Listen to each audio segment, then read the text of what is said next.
Hello children, welcome to the channel H2O chemistry. मेरा नाम doctor ऋतु जौहर और हम पढ़ रहे हैं CBSE क्लास 12 केमिस्ट्री का चैप्टर कोऑर्डिनेशन कंपाउंड्स। और आज इसका एक सुपर डुपर इम्पॉर्टेंट टॉपिक जो हम शुरू कर रहे हैं इन लेक्चर नंबर 5। इससे पहले 4 लेक्चर्स में ऑलरेडी इस कोर्स के ले चुकी हूँ, मेक श्योर आपने उनको भी ज़रूर देखा हो।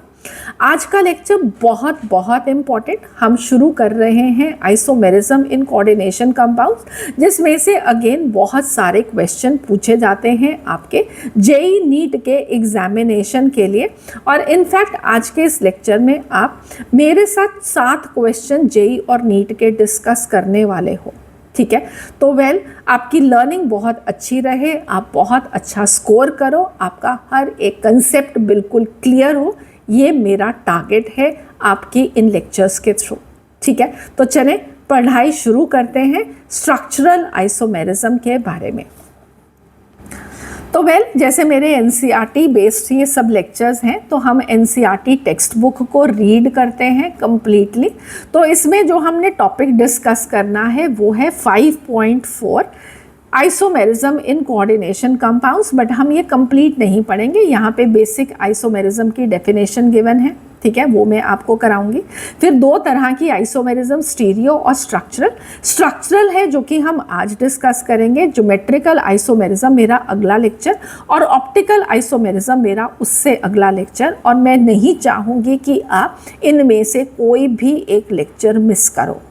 In fact geometrical optical isomerism generally बच्चों को बहुत डिफ़िकल्ट लगता है, और मैं आपको ये बहुत सिंपल ट्रिक्स के थ्रू सॉल्व करना इसके क्वेश्चन सिखाऊंगी, सो दैट कि आपका तो गलत ही ना हो, ठीक है। तो मिस नहीं करना, मेरे आने वाले दोनों लेक्चर्स भी बहुत इंपॉर्टेंटली ज़रूर उनको फॉलो करना। तो ज्योमेट्रिकल आइसोमेरिज्म हमको देखना है, ठीक है, अगले लेक्चर में। ऑप्टिकल आइसोमेरिज्म हम उससे अगले लेक्चर में डिस्कस करेंगे। मेरे लेक्चर्स बहुत डिटेल्ड लेक्चर्स होते हैं, जैसे कि एक क्लासरूम लेक्चर होता है जेई एडवांस तक के लिए, वो मैं आपको इन लेक्चर्स के थ्रू बता रही हूँ, सिर्फ NCERT को पढ़ते पढ़ते ही, ठीक है। सो हमने कहाँ से पढ़ना शुरू करना है? Linkage isomerism, coordination isomerism, ionization isomerism और सॉल्वेट आइसोमेरिज्म, जो कि पार्ट हैं किसके? स्ट्रक्चरल आइसोमेरिज्म के। सो ये हमारे आज के इस लेक्चर का एजेंडा है। तो चलो शुरू करते हैं हम अपनी पढ़ाई। तो सबसे पहले आइसोमेरिज्म होता क्या है? आप लोगों ने क्लास 11th में भी आइसोमेरिज्म ऑर्गेनिक कंपाउंड्स में पढ़ा था। तो बिल्कुल वैसे ही आइसोमेरिज्म 2 वर्ड से बना हुआ है, जो कि ग्रीक है। एक वर्ड है आइसो और दूसरा है मिरोस। तो आइसो का मतलब है सेम और मिरोस का मतलब है पार्ट्स। तो आइसोमेरिज्म को हम कैसे डिफाइन करते हैं? When the same molecular formula represents 2 or more compounds which differ in their physical and chemical properties, then such compounds they are called as isomers and the phenomenon is called as isomerism, ठीक है। तो एक molecular formula है but physical chemical properties different हैं, तो वो 2 अलग अलग तरह के कंपाउंड हैं, तो हम उनको क्या बोलेंगे? आइसोमर्स। और फिनोमिनन को क्या बोलेंगे? आइसोमेरिज्म। तो हमारे पास 2 तरह की आइसोमेरिज्म है, नंबर 1 स्ट्रक्चरल आइसोमेरिज्म और दूसरा स्टीरियो आइसोमेरिज्म। आपने इसको ऑर्गेनिक केमिस्ट्री में भी पढ़ा हुआ है, तो वहाँ से ही अगर मैं आपको एक एग्जाम्पल उठा के दूँ, स्ट्रक्चरल आइसोमेरिज्म में क्या होता है। सो स्ट्रक्चरल में जैसे कि ये आपके पास प्रोपेन है, मैंने सिर्फ हाइड्रोजन्स नहीं ड्रॉ किए, और चलो ये वाला बनाते हैं, दिस इज़ ब्यूटेन। और दूसरे केस में हमने ये बनाया आइसोब्यूटेन। तो इसमें क्या होता है कि एटम्स की एक दूसरे के साथ कनेक्टिविटी में कोई डिफरेंस होता है, उसको हम बोलते हैं स्ट्रक्चरल आइसोमेरिज्म। और स्टीरियो आइसोमेरिज्म में क्या होता है? जहाँ पे स्पेशियल अरेंजमेंट डिफरेंट होता है। तो spatial arrangement different, for example आपके पास एक अल्कीन है, सो यहाँ पे एक H और यहाँ पे एक, ठीक है। और दूसरे केस में यही डबल बॉन्ड CH3 एक H, सेम ही रखा मैंने। इधर मैंने सिर्फ इनकी स्पेशल अरेंजमेंट सेम डिफरेंट कर दी। एक कार्बन पे दोनों ही केसेस में CH3 और H ही लगे हैं, बट उनकी ओरिएंटेशन इन स्पेस डिफरेंट है, तो उसको हम स्टीरियो आइसोमेरिज्म बोलते हैं। तो ये सिस ट्रांसफॉर्म है। सो हम ये सब कुछ अंडरस्टैंड करते हैं exactly for the coordination compounds also. So structural isomerism क्या होता है? This arises due to difference in the structure of coordination compounds. तो linking of the atoms is going to be different. Then stereoisomerism, this arises due to the difference in the spatial arrangement of the atoms or the groups. ठीक है, I hope definitions clear हैं. तो अब हम आज के lecture में detail में स्ट्रक्चरल आइसोमेरिज्म को डिस्कस करेंगे. फॉर एग्जांपल हमारे पास 4 टाइप्स हैं आइसोमेरिज्म के structural, that is linkage, coordination, ionization and solvate. तो सबसे पहला वी हैव लिंकेज आइसोमेरिज्म. तो लिंकेज आइसोमेरिज्म में this type of isomerism this is shown by complexes which contain an ambidentate which is a type of monodentate ligand. और ambidentate ligand क्या होता है? जिसके अंदर एटलीस्ट 2 तरह के डोनर एटम जरूर होने चाहिए, 2 लोन पेयर देने वाले एटम होने चाहिए, बट एट वन टाइम सिर्फ एक ही उनमें से डोनेट करता है. इसको हम बोलते हैं ambidentate ligand. And ambidentate ligand is a monodentate ligand. ठीक है, तो ये हमने types of ligands lecture number 2 में डिटेल में डिस्कस किया था. इन केस आपने वो इस लेक्चर को नहीं देखा तो make sure you do that. In fact पूरे कोर्स को फॉलो करोगे तो आपका ये चैप्टर बहुत बढ़िया तैयार होगा. ठीक है, सो हमारा example we have the cyanide ion. तो साइनाइड आयन में कार्बन के पास भी लोन पेयर है और नाइट्रोजन के पास भी. अगर carbon is the donating side तो दैट इज कॉल्ड एज साइनाइडो सी और साइनाइडो, और अगर nitrogen is the donating side तो साइनाइडो एन, जिसको हम आइसोसाइनाइडो भी बोलते हैं. तो अगर आपके पास एक ऐसा कोऑर्डिनेशन कंपाउंड है जिसके अंदर एक एम्बीडेंटेड लाइगेंड प्रेजेंट होगा तो वो 2 तरह के आइसोमर्स बनाएगा ही बनाएगा. एक जहाँ पे एक एटम इलेक्ट्रॉन पेयर डोनेट करता है और दूसरा जहाँ पे दूसरा देता है. ठीक है, similarly we have nitrite group that is NO2 minus. So M को अगर nitrogen of the NO2 donate करेगा तो एक आइसोमर, और अगर O डोनेट करेगा मेटल को अपना इलेक्ट्रॉन पेयर तो आपका दूसरा आइसोमर बन जाएगा. और इसको एक्चुअली में एक स्टडी किया गया by the scientist George Jansen, और उन्होंने हमको 2 कंपाउंड्स थे, CONH3 NO2 और दूसरा CONH3 ONOCl2. तो NO2 देखते ही आपको एम्बीडेंटेड लाइगेंड दिख गया. इसका मतलब है कि इसका एक और आइसोमर जिसके अंदर ऑक्सीजन डोनर साइट है वो होगा.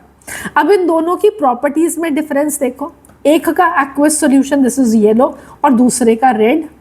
और अगर मैं इनकी केमिकल प्रॉपर्टीज़ की भी बात करूं तो जो येलो फॉर्म होता है this is not decomposed by acids, जबकि जो रेड फॉर्म होता है ये एसिड से डीकम्पोज हो जाता है टू गिव नाइट्रस एसिड. ठीक है, तो अब इसका इंटरप्रिटेशन ओके. यहाँ पे एक क्वेश्चन है आप लोगों के लिए कि ये जो कंपाउंड हमने लिखा क्या आप इसका IUPAC नेम बता सकते हो? आई वुड वांट कि आप उसको कमेंट सेक्शन में पोस्ट करो सो दैट कि आपकी पुराने टॉपिक्स की भी रिवीजन साथ साथ में चलती रहे. इसको हमने लेक्चर नंबर 4 में डिस्कस किया था. ठीक है, तो नेक्स्ट हम डिस्कस करते हैं एक और एम्बीडेंटेड लाइगेंड थायोसाइनेट ग्रुप SCN. सो S अगर डोनेटिंग साइट है तो एक आइसोमर, नाइट्रोजन अगर एक डोनेटिंग साइट है तो दूसरा आइसोमर.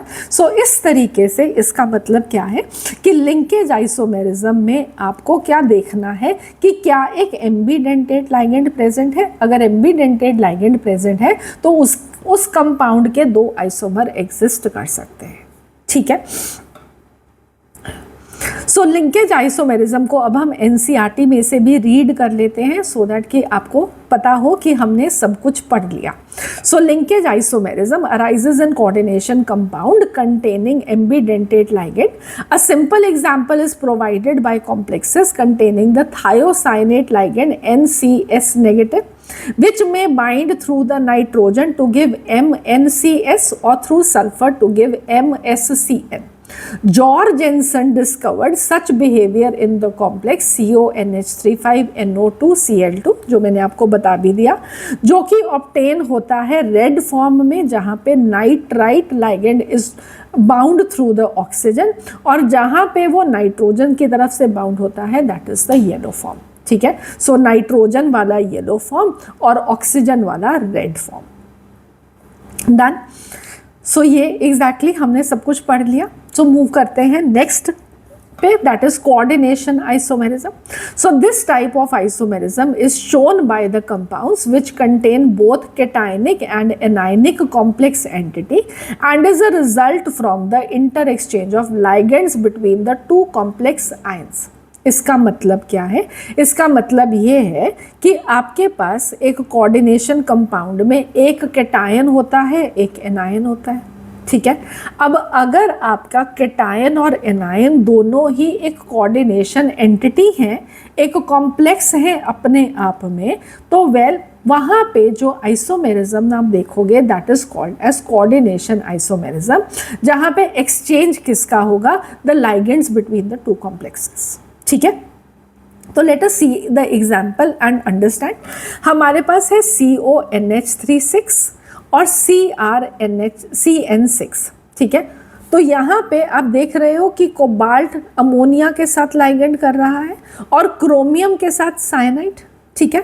अब अगर हम प्रोसेस रिवर्स कर दें तो क्रोमियम के साथ अमोनिया और कोबाल्ट के साथ साइनाइड, तो ये दोनों अलग अलग तरह के कंपाउंड बन जाएंगे। ये दोनों का आपस में रिश्ता क्या है? कोऑर्डिनेशन आइसोमर्स का, ठीक है। ऑल राइट, सो NCERT को भी रीड करते हैं। The type of isomerism arises from the interexchange of ligands between the cationic and anionic entities of different metal ions present in a complex. An example is provided by CONH36 CrCN6, जो मैंने अभी आपको ऊपर example भी लिखवाया। तो सिर्फ फर्क क्या है? पहले केस में कोबाल्ट के साथ अमोनिया लाइगेंड करें, दूसरे आइसोमर में क्रोमियम के साथ करेंगे, तो हमारे पास दो अलग तरह के कंपाउंड बन जाएंगे, दो isomers for the same molecular formula बन जाएंगे। In its coordination isomer the ammonia this is bound for this, ठीक है। ऑल राइट, एक चीज बहुत इंपॉर्टेंट यहां से मुझको आपको बतानी थी दोबारा से, ठीक है। सो यहाँ पे इन्होंने क्या लिखा है? The type of isomerism arises from the inter exchange of ligands between the cationic and anionic ligands of different metal ions, ठीक है। तो एक कोबाल्ट है, एक क्रोमियम है, दोनों सेम नहीं होने चाहिए। एक्चुअल अगर मैं आपको बताऊं तो इन अगर सेम भी हो तो भी हम कोऑर्डिनेशन आइसोमेरिज्म देख सकते हैं, बट NCERT के हिसाब से ही हम चलेंगे जब हम अपने क्वेश्चंस को मार्क करेंगे। And I will show you a JEE Mains 2026 question थोड़ी देर में, और वहाँ पे आप देखोगे कि इस चीज़ का नोट लिया गया है, ठीक है, राइट। सो एग्जाम्पल्स देखते हैं पहले हम। Okay, so example COCEN3 CrC2O43, और इसके अंदर अगले के अंदर हमने क्या कर दिया? उनका स्वैप कर दिया बिटवीन द लाइगेंड्स। तो क्रोमियम के साथ EN3 और कोबाल्ट के साथ ऑक्सलेट के 3 आयंस। अगले केस में कोबाल्ट के साथ अमोनिया, क्रोमियम के साथ ऑक्सलेट, और दूसरे आइसोमर में क्रोमियम के साथ अमोनिया हो गया और कोबाल्ट के साथ ऑक्सलेट हो गया। एक और एग्जांपल, कॉपर के साथ अमोनिया, प्लैटिनम के साथ क्लोराइड, दूसरे आइसोमर में प्लैटिनम के साथ अमोनिया और कॉपर के साथ क्लोराइड, ठीक है। तो आइडेंटिफाई कैसे? सिंपली आपको करना है कि आपके पास कैटायन और एनायन दोनों ही कॉम्प्लेक्स आयंस होने चाहिए, तो वहाँ पे आप कोऑर्डिनेशन आइसोमेरिज्म देखोगे। और दूसरी चीज़ आप क्या करोगे? आपके पास मेटल दोनों डिफरेंट होने चाहिए, ठीक है।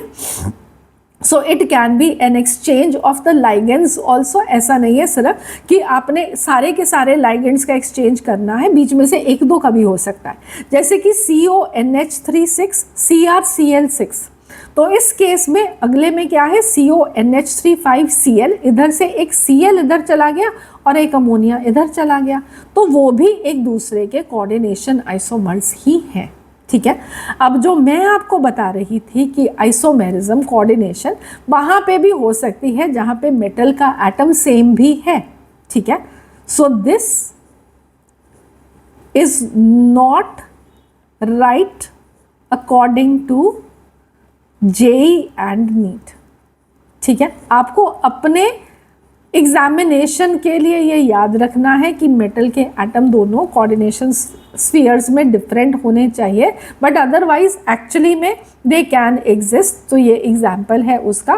पहले केस में I have Cr ammonia 6 and CrNCS6, और दूसरे केस में अगर NCS2 इधर आगे और अमोनिया 2 इधर चले गए तो है तो ये भी एग्जाम्पल कोऑर्डिनेशन आइसोमेरिज्म का, बट क्योंकि आपकी NCERT में ये मेंशन नहीं है तो आप इसको करेक्ट करके भी नहीं आओगे अपने पेपर पे, ठीक है। सो सिमिलरली एक और एग्जाम्पल है, बट आप इसको करेक्ट नहीं करके आओगे अपने पेपर में, ये याद रखना, ठीक है। So for coordination isomerism, both the cation and anion will be a coordination entity and the metal has to be different in both of the coordination entities. Next है हमारे पास ionization isomerism. So this type of isomerism is shown by such compounds in which a counter ion is a potential ligand and can displace a ligand which can then become a counter ion. मतलब कि आपके पास एक coordination compound है, एक आपके पास counter ion ऐसा है जो कि जिसके पास एक लोन पेयर होगा तो वो एक लाइगेंड की तरह एक्ट कर सकता है और वो अपने दूसरे आइसोमर में क्या करेगा, एक लाइगेंड को मारेगा धक्का, उसकी जगह ले लेगा कोऑर्डिनेशन स्फीयर के अंदर और जो बाहर निकला हुआ लाइगेंड है वो कैसे एक्ट करेगा, अब काउंटर आयन की तरह, ठीक है। तो सिंपल टर्म्स में it is going to be such isomers where there is going to be a difference in the groups within and outside the coordination sphere, जो कि आप यहाँ पे एग्जाम्पल के थ्रू समझ सकते हो। CONH3 सल्फेट और Br बाहर एज काउंटर आयन और दूसरे आइसोमर में Br अंदर और सल्फेट बाहर। और ये टाइप ऑफ आइसोमेरिज्म आपके JEE में बहुत ज़्यादा अच्छे से यूज़ किया जाता है एज वेरी गुड क्वेश्चंस, जो कि मैं अभी आपको एज एग्जांपल्स भी दिखाऊंगी और पहले मैं आप उसको आपकी थ्योरी भी बताऊंगी, बट पहले NCERT को रीड कर लेते हैं। सो this form of isomerism, this arises when the counter ion in a complex salt is itself a potential ligand. counter ion एक ligand की तरह act कर सकता है and can displace a ligand which can then become the counter ion. धक्का मारेगा, उसकी जगह ले लेगा और जो ligand बाहर निकला वो क्या बन जाएगा, counter ion. and the example जो कि हमने अभी ऊपर देखा कि Br ने सल्फेट को मारा धक्का और उसकी जगह ले ली कोऑर्डिनेशन एंटिटी के अंदर और सल्फेट एक्ट करता है वहाँ पे काउंटर आयन की तरह, ठीक है। अब इसका इंपॉर्टेंस क्या है, NCERT में तो बस इतना ही गिवन था, बट अगर आप क्वेश्चन देखोगे तो इससे बहुत ब्यूटीफुल क्वालिटेटिव एनालिसिस के क्वेश्चन बन जाते हैं। कैसे, अब यहाँ पे अगर आप देखोगे तो Br आयन आपका काउंटर आयन है तो ये आपके एक्वस सॉल्यूशन में ब्रोमाइड आयन देगा और हम इन ब्रोमाइड आयंस को टेस्ट कर सकते हैं। दूसरे केस में सल्फेट बाहर होगा तो सल्फेट के टेस्ट पॉजिटिव आएंगे। सो अगर आप पहला ये कॉम्प्लेक्स देख रहे हो तो this is red in colour, this gives bromide ions in the solution और अगर ब्रोमाइड आयंस प्रेजेंट है तो वो AgNO3 के साथ रिएक्ट करके pale yellow precipitate of AgBr form करेंगे। जैसे कि क्लोराइड आयंस जो होते हैं वो AgNO3 के साथ क्या फॉर्म करते हैं, वाइट प्रेसिपिटेट, ठीक है। तो ये आपके qualitative analysis of the salts का भी एक पार्ट है। Bromide ions pale yellow PPT देते हैं और आयोडाइड आयंस येलो कलर के PPT देते हैं, ठीक है। तो क्लोराइड, ब्रोमाइड, आयोडाइड आयंस को सोल्यूशन में अगर टेस्ट करना हो तो उसमें AgNO3 को डाल के प्रेसिपिटेट के कलर से हम बता सकते हैं कि कौन सा आयन प्रेजेंट है। तो इसी को यहाँ पे एड ऑन में यूज़ किया जा सकता है, कोऑर्डिनेशन में तो नहीं गिवन है, बट हम इसको सेपरेटली क्वालिटेटिव एनालिसिस में पढ़ते हैं और दोनों को इकट्ठा क्लब किया जा सकता है, ठीक है। और सल्फेट का क्या होगा, तो वेल सल्फेट आयंस जो होते हैं वो बेरियम क्लोराइड के साथ वाइट PPT देते हैं बेरियम सल्फेट के। तो ये वाला स्पेसिफिकली जो कॉम्प्लेक्स है ये पर्पल कलर का एक एक्वस सॉल्यूशन बनाएगा, सल्फेट आयंस देगा सॉल्यूशन में जिनको टेस्ट किया जा सकता है बाय एडिंग बेरियम क्लोराइड और बेरियम क्लोराइड के साथ ये क्या फॉर्म करेंगे, वाइट कलर के प्रेसिपिटेट, ठीक है।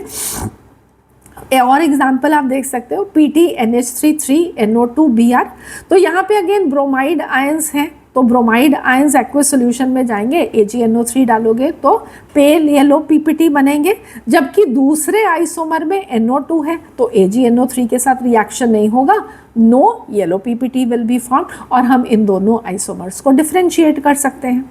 उसके बाद अगला एग्जाम्पल, अंदर NO3 सल्फेट बाहर बेरियम क्लोराइड डालोगे तो बेरियम सल्फेट के व्हाइट पीपीटी बनेंगे, पर जब NO3 as the counter ion present होगा तो बेरियम क्लोराइड के साथ व्हाइट पीपीटी नहीं बनेंगे। सो अगेन हम इनको आइडेंटिफाई कर सकते हैं। Next we have PTNH3 Cl2 Br2। Br2 ने धक्का मारा क्लोराइड को, अंदर आ गया, क्लोराइड बाहर चला गया। AgNO3 के साथ टेस्ट करोगे तो AgBr बनेगा, पेल येलो पीपीटी। यहाँ पे AgCl बनेगा तो that is going to be white PPT. So again they can be differentiated through the AgNO3 test. ठीक है, और मॉरल ऑफ द स्टोरी क्या है कि आयनाइजेशन आइसोमेरिज्म में आप क्या देखोगे कि कोऑर्डिनेशन स्फीयर के बाहर और अंदर के आयंस का एक्सचेंज होता है। ठीक है, अब हम चलते हैं last type of isomerism in the structural isomerism, that is solvate isomerism. तो ये एक स्पेशल टाइप है आयनाइजेशन आइसोमेरिज्म की, जहाँ पे सिर्फ सॉल्वेंट के मॉलिक्यूल्स का अंदर और बाहर का मूवमेंट होता है। सो एक्सचेंज अभी भी किसका हो रहा है, किसी एक मॉलिक्यूल का। वो मॉलिक्यूल कौन सा है, वो एक सॉल्वेंट का मॉलिक्यूल है which is either inside the complex और इट हैज गॉन आउट। ठीक है, तो वहाँ उसको हम क्या बोलते हैं, सॉल्वेट आइसोमेरिज्म। रीड करती हूँ।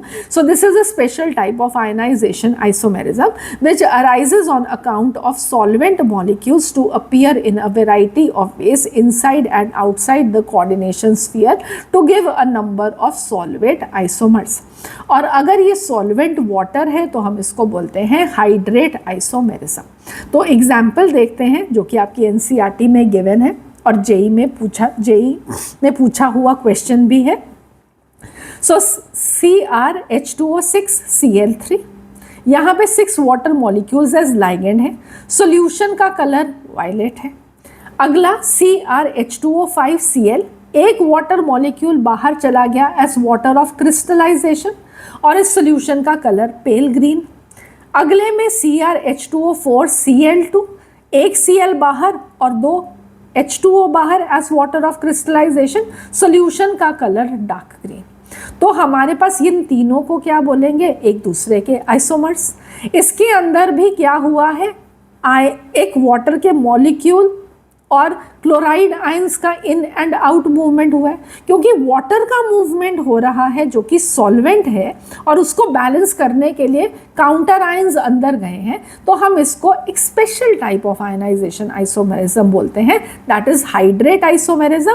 और अगर कोई और सॉल्वेंट होता तो well that would have been simply solvate isomerism. ठीक है, और यहाँ पे अगेन आप ऐड पार्ट भी कर सकते हो कि आप इसको अगेन AgNO3 के साथ टेस्ट करोगे तो यहाँ पे आपके पास 3 AgCl बनेंगे, यहाँ पे आपके पास 2 AgCl बनेंगे और यहाँ पे आपके पास 1 मोल AgCl का बनेगा जब आप इनका रिएक्शन एक्सेस ऑफ AgNO3 के साथ कराओगे।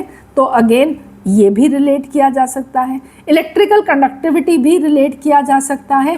यहाँ पे क्या है 1:3 इलेक्ट्रोलाइट, यहाँ पे क्या है 1:2 का इलेक्ट्रोलाइट और यहाँ पे क्या है 1:1 इलेक्ट्रोलाइट।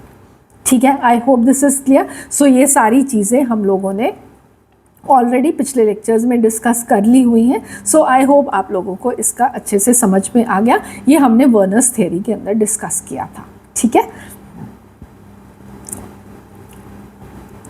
सो सॉल्वेट आइसोमेरिज्म में आप देखोगे क्या, there is a difference in the number of solvent molecules inside and outside the sphere. ठीक है, सो रीड कर लेते हैं NCERT को। This is the last type, फिर हम उसके बाद क्वेश्चंस करेंगे। So this form of isomerism, this is hydrate isomerism in case when water is involved as a solvent. This is similar to ionisation isomerism. Solvate isomers differ by whether or not a solvent molecule is directly bonded to the metal and ion or merely present as free solvent molecules in the crystal lattice as water of crystallization. So अगर अंदर है तो direct ligand की तरह act कर रहा है, अगर बाहर है तो वो एक वाटर ऑफ क्रिस्टलाइजेशन की तरह एक्ट करता है। An example is provided by the aqua complex CrH2O6 Cl3 which is violet and solvate isomer CrH2O5 Cl2 water which is grey green in colour. ठीक है, सो इसके बाद इन टेक्स्ट क्वेश्चन गिवन है। इन text question जो 5.3 है हम इसको करेंगे, बट अभी जब हमने ज्योमेट्रिकल और ऑप्टिकल आइसोमेरिज्म को कर लिया होगा उसके बाद ही करेंगे, सो दैट कि हम सारों को पार्ट्स को डिस्कस कर पाएँ, अभी नहीं कर पाएंगे। 5.4 यस आप अभी कर सकते हो, तो इसका आंसर पहले आप सोचोगे। Give evidence that CONH3,5Cl sulphate and CONH3 sulphate Cl they are ionisation isomers. तो आप कैसे प्रूव करोगे कि ये दोनों आयनाइजेशन आइसोमर्स हैं? तो वेल आयनाइजेशन आइसोमर्स में क्या फ़र्क होना चाहिए? That there is an exchange between the ions of the coordination sphere and the counter ion. तो यहाँ पे क्लोराइड अंदर है, तो आप इसको कैसे टेस्ट करके बताओगे कि क्लोराइड अंदर और सल्फेट बाहर है? Barium chloride test will be positive because white ppt बनेगा, और यहाँ पे AgNO3 test will be positive, यहाँ पे वाइट पीपीटी ऑफ AgCl बनेंगे। ठीक है, so I hope this is clear. Sulphate will react with barium chloride to form barium sulfate white precipitate, and here it will be a reaction with AgNO3। तो आपको पहले ये बताना पड़ेगा कि आयनाइजेशन आइसोमेरिज्म होता क्या है, और आप यहाँ पे बता रहे हो कि काउंटर आयन फ़र्क पड़ गया, सिर्फ एक में काउंटर आयन जो था वो अंदर चला गया और दूसरा आयन बाहर आ गया, और ये आपने टेस्ट करके बताया by using AgNO3 and barium chloride. तो यहाँ पे AgCl के वाइट प्रेसिपिटेट बनेंगे। ठीक है, I hope this is clear. Okay, so now we move on to the JEE and NEET questions. Theory खत्म हो गई, आसान थ्योरी है, आप लोगों ने आई होप बहुत अच्छे से समझ लिया 4 तरह के स्ट्रक्चरल आइसोमर्स को। पहला लिंकेज आइसोमेरिज्म जहाँ पे एम्बिडेंटेड लाइकेंड प्रेजेंट होगा। नंबर 2 कोऑर्डिनेशन आइसोमेरिज्म जहाँ पे नो कैटायन और एनायन कॉम्प्लेक्स एंटिटीज होंगे। नंबर 3 आयनाइजेशन आइसोमेरिज्म, सिर्फ आयन अंदर और बाहर out of the coordination entity में फ़र्क होगा, और सॉल्वेंट के अंदर जो वाटर का मॉलिक्यूल है वो अंदर हैं या बाहर हैं, कितने बाहर हैं और कितने अंदर हैं, बस उसमें फ़र्क होगा, सिंपल। ठीक है, चलो, so let us do now the questions. Excuse me. So the type of isomerism exhibited by the compounds CrH2O6Cl3, CrH2O5Cl, Cl2 dot water, CrH2O4Cl2, Cl dot 2H2O, and the value of the coordination number of the central metal ion in all these compounds respectively is। और ये कौन सी तरह की isomerism है, coordination number क्या है, ये आपको बताना है। And I think this is very very easy, और ये एक नीट 2023 का क्वेश्चन है। So pause, put your answer in the comment section. मैं ये चाहती हूँ प्लीज़ कि आप इसको आंसर कमेंट सेक्शन में ज़रूर डालो, और मेरी तरफ से आपके सही आंसर के लिए क्या मिलेगा, एक पिंक स्टार। सो या तो आप अपना आंसर डाल दो, या अगर आपका आंसर सॉल्यूशन देखोगे और सही आया तो आप मुझको एक पिंक हार्ट दे दो।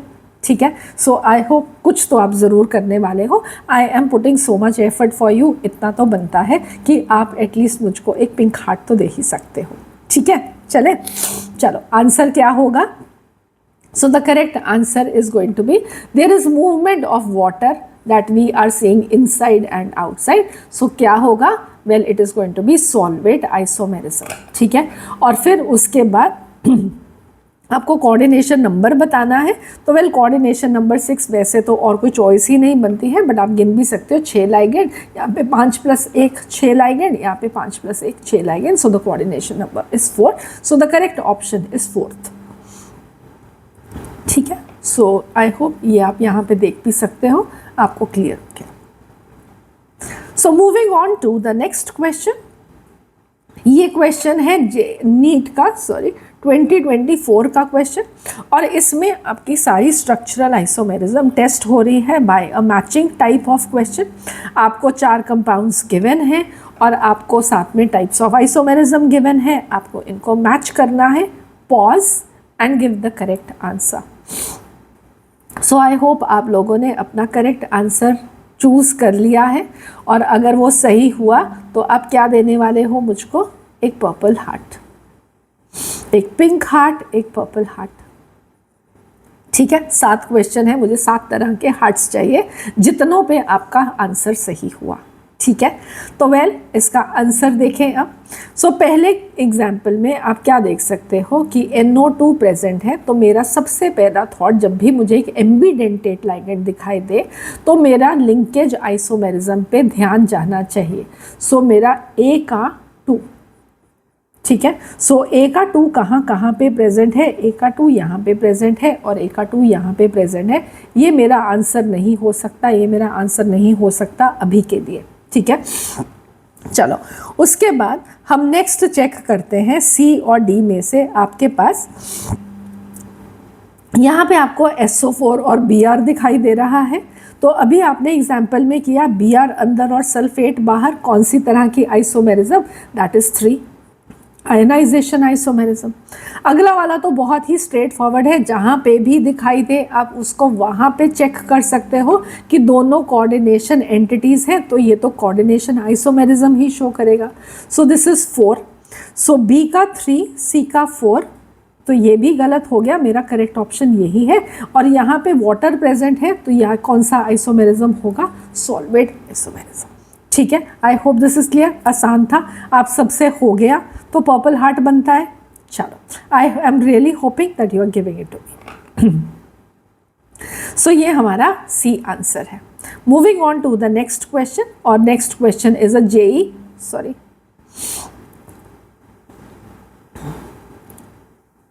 ठीक है, हाँ, तो ये हमारा क्वेश्चन, हमारा अगला क्वेश्चन है JEE मेंस का 2024 का क्वेश्चन। और ये वाला अगर सही हुआ तो मुझको कौन सा हार्ट मिलने वाला है? मुझको एक ब्लू कलर का हार्ट मिलने वाला है। और क्वेश्चन क्या है? The correct formula of the compound which gives a white precipitate with barium chloride but not with AgNO3। So pause quickly your answer. All right, so I hope आप लोगों ने आंसर कर लिया है। 10 सेकेंड भी नहीं लगते इसमें। अगर बेरियम क्लोराइड के साथ वाइट PPT देता है तो सल्फेट बाहर होना चाहिए, और AgNO3 के साथ वाइट PPT नहीं दे रहा तो क्लोराइड, ब्रोमाइड, आयोडाइड नहीं हो सकता, सल्फेट हो सकता है, ये नहीं हो सकता। ठीक है, मल्टी करेक्ट भी हो सकते हैं, तो आपको हर एक चॉइस का अंडरस्टैंडिंग होनी चाहिए। तो well, your correct answer is going to be 1, और इसको 10 सेकेंड भी नहीं लगे आपको 4 मार्क्स अटेन करने में। सो the correct answer is 1। Next हमारे पास JEE मेंस 2023 का क्वेश्चन है। ये एक अच्छा क्वेश्चन है, important and a good question, आपकी अच्छी प्रैक्टिस के लिए, एक अलग वैरायटी आपको आपका थॉट प्रोसेस डेवलप करने के लिए है। सो यहाँ पे अगर आपका आंसर सही आया तो well, this is going to be a yellow heart for me. ठीक है, तो चलो, so let us read the question. So 1 liter of 0.02 molar solution of CONH3 sulfate Br, this is mixed with 1 liter of 0.02 molar of CONH3 Br sulfate. ठीक है, the resulting solution is divided into 2 parts. 1 litre solution के अंदर आपने AgNO3 डालना है और दूसरे part में आपने बेरियम क्लोराइड डालना है। एक में आपके पास Y बनेगा, एक में आपके पास Z बनेगा। वो तो आपको सिंपली यहाँ से भी पता लग रहा है कि Y और Z क्या बनेगा। ठीक है, तो पहले केस में Br होगा, जहाँ पे Br होगा वहाँ पे AgBr बनेगा। So Y is going to be AgBr, और जहाँ पे सल्फेट प्रेजेंट है वहाँ पे बेरियम क्लोराइड के साथ रिएक्ट करेगा तो आपके पास बेरियम सल्फेट बनेगा, तो वो Z बनेगा। तो ये आपका किस टाइप का क्वेश्चन है? ये आपका आयनाइजेशन आइसोमेरिज्म का क्वेश्चन है। बट यहाँ पे what is the twist that is added? आपका मोल कंसेप्ट को भी टेस्ट किया जा रहा है।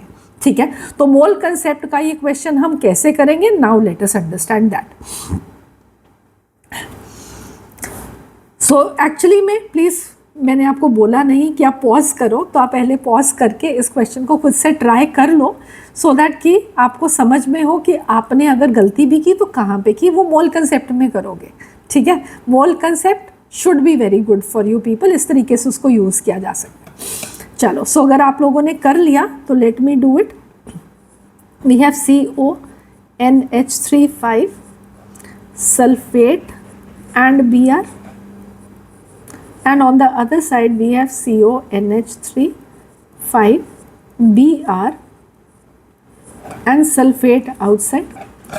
Given है 0.02 molar and 1 litre, 0.02 molar and 1 litre solution. तो आप यहाँ से मोल्स कैलकुलेट कर सकते हो। मोल्स क्या होता है? Molarity into volume. तो आपके पास 0.02 इंटू 1 मतलब कि 0.02 मोल्स आएंगे। इधर भी कितने आएंगे मोल्स? 0.02 मोल्स इस कंपाउंड के भी आएंगे। ठीक है, डन। अब उसके बाद क्या किया गया? इन दोनों सॉल्यूशंस को मिक्स कर दिया गया। तो मिक्स करने के बाद मोल्स तो 0.02 ही रहेंगे दोनों के, बट वॉल्यूम डबल हो जाएगी, 2 लीटर हो जाएगी।